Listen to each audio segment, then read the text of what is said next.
URC folks, Munster at home to the Lions, 33 points to 3.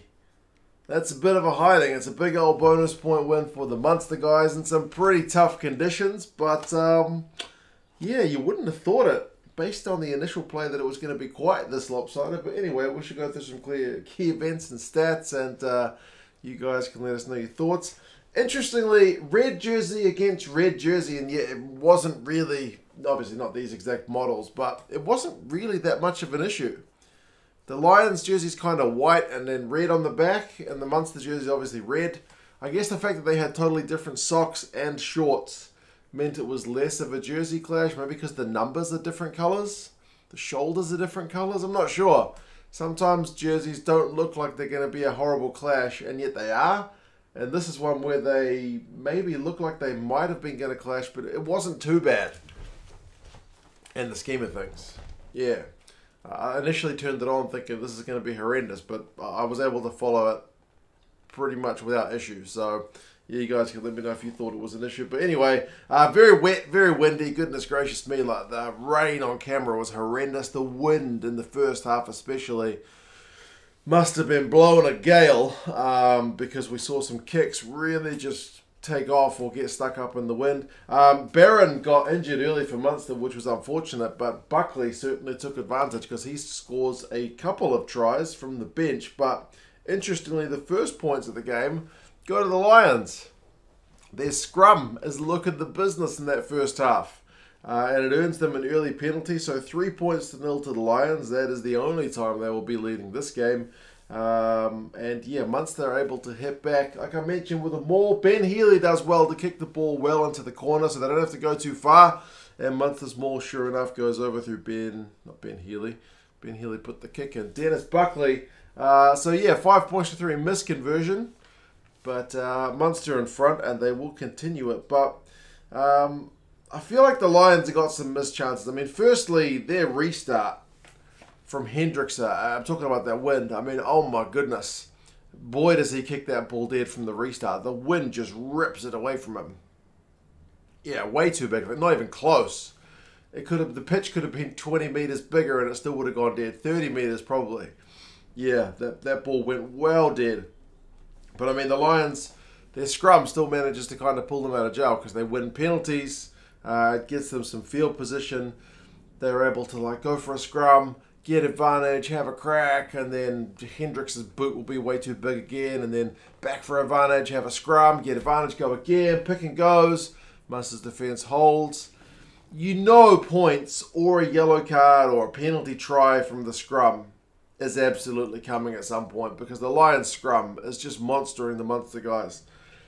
But weirdly, on 21 minutes, Munster's defence holds, wins a penalty and gets them out of jail, but it's only because the Lions, from the back of the scrum, instead of keeping the ball in and just trying to trundle over for a penalty try, picked the ball up and tried to play like an 8-9 play. It was insanity. Absolutely not the move to do. I don't know what was going on, but Munster enjoyed the fact that they didn't have to keep scrummaging. And Munster's defence, we've seen it in recent weeks, at least I watched them in Europe. There's not that many better sides at holding their defensive line and winning turnovers, and that's what they did, man. So the Lions kind of went away from their strength and played right into Munster's hand, which I thought was nuts. The commentators couldn't believe it either. But yeah, so Munster escaped without conceding any points. They don't get any cards. They don't get any penalty tries. It's a great effort. And like I said, I thought poor decision making. And then 28 minutes, which is less than 10 minutes later, Jack O'Donoghue is going over down the other end. I mean, just picking and going and phases in the wet. I mean, the fact that they were able to go through so many phases of Munster without dropping the ball was pretty impressive in those conditions. And then O'Donoghue, who finishes it, helps kind of set it up with a big carry, a pass in the tackle. Yeah, so 12-3.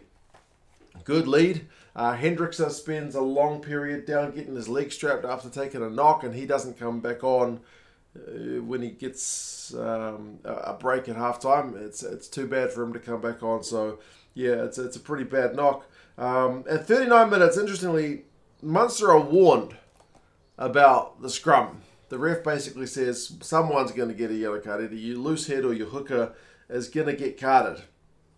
So it's kind of a chance for the Lions guys to go for the jugular. I mean, they don't go for another scrum. They do go for a line out, which is, I mean, to be expected because they want to get some points before half time. But they lost the line out. It was the second time they'd done that as well in the first half. So, yeah, pretty disappointing from the Lions, to be honest. But, I mean, it's hard to argue with Munster 63% possession. They've beaten 7 defenders to 2. Territory 50-50. And the penalty count is 6-3 against Munster. So their scrum's been getting hammered. But apart from that, they've kind of looked all right. A few of the Lions' kicks have been too big into the wind, and they're going to have to play into with the wind, and then they're going to have to play into the wind in the second half. Second half gets underway. Lombard comes on, like I mentioned. Munster get held up early, but they do manage to get that third try through Patterson. From the Lions, again, it's just crazy play. There's just literally nobody at the ruck. They've got guys standing either side of it, but Patterson for Munster is just able to pick it up and just run straight to the try line. There's literally nobody there. It's yeah, it's almost like schoolboy stuff, that one. Great decision making from Patterson to go for it, and he's been looking pretty good the whole game, to be honest. So 19-3, Lions are struggling to get out of their own half. Like I mentioned, the wind, which the commentator said is not as bad in the second half, but it's still keeping them kind of pinned in. When they did manage to finally get another scrum penalty, they had a line out set play, which they actually managed to win the line-up this time, but then I think first or second pass, they knocked it on, and it was just like, at that point I knew the Lions aren't coming back into this one. It's all about Munster really chasing that bonus point, and they do get it. It takes them a wee while, but after their set piece stuffs it up, Liam Coombs is able to just do it with a bit of individual brilliance on kick return, man. Lions with a poor kick, doesn't get a lot of distance into the wind. Liam Coombs grabs it, beats one defender. He runs close line to the ref, which is a smart one to do. Ref takes a wee bump from somebody, but is able to get out of the way. And Liam Coombs over to go over. So that's the bonus point. And yeah, kind of poor defence from the Lions, I think you'd say. And then icing on the cake for Buckley to get one right before full time. It's another maul try. So yeah, in the end, it's all too comfortable for Munster. They played certainly the smarter game. I do think the Lions were better value than 3 points, but they needed to keep the ball in that scrum. They needed to execute at the end of that first half. They needed to get Munster yellow carded at scrum time, really, I think. But none of it happened. So possession finishes 55-45, territory 57-43. Second half territory 75-25 to Munster. So it's absolutely dominant. Run meters 483 to 266. Defenders beaten 37-14. So it's all Munster, really. The Lions have to make 179 tackles to Munster's 112, and Munster are almost at 90%, 89%, real tidy. Whereas the Lions, 83%. It's not terrible, but it's not great. The lineouts have a few issues with the win. 6 from 8 for Munster, 7 from 10 for the Lions. A couple of those kind of key ones, attacking ones for the Lions that went awry. Penalty count finishes 10-6, which is really low. Munster conceding more. But in terms of officiating, sometimes you see one team get 10 penalties conceded, so 16 across the game, like I said, is really low. Josh Hoddett manages 62 metres and 6 defenders beaten. Jack O'Donoghue, 6 defenders beaten. Liam Coombs, 6 defenders beaten, and a couple of tries for each of those guys on the board. Emil van Heerden, 30 tackles is a huge shift, but speaks to the way the Lions were having to defend at times. Manuel Chituka manages 4 defenders beaten, but yeah, like I said, not the best day at the office for the Lions. They're on a few losing game run now, aren't they? Like 3 losses in a row. So yeah, tough since the resumption of the URC games. Munster are away to Benetton next, and the Lions are away to Connacht. So it could be pretty interesting games. You guys let us know your thoughts. If you were at the game, you probably need like a warm shower and some kind of warm cup or something before you go to bed, because yeah, it seemed pretty windy and pretty wet. But anyway, you guys let us know your thoughts, and I'll talk to you guys again soon. See you later.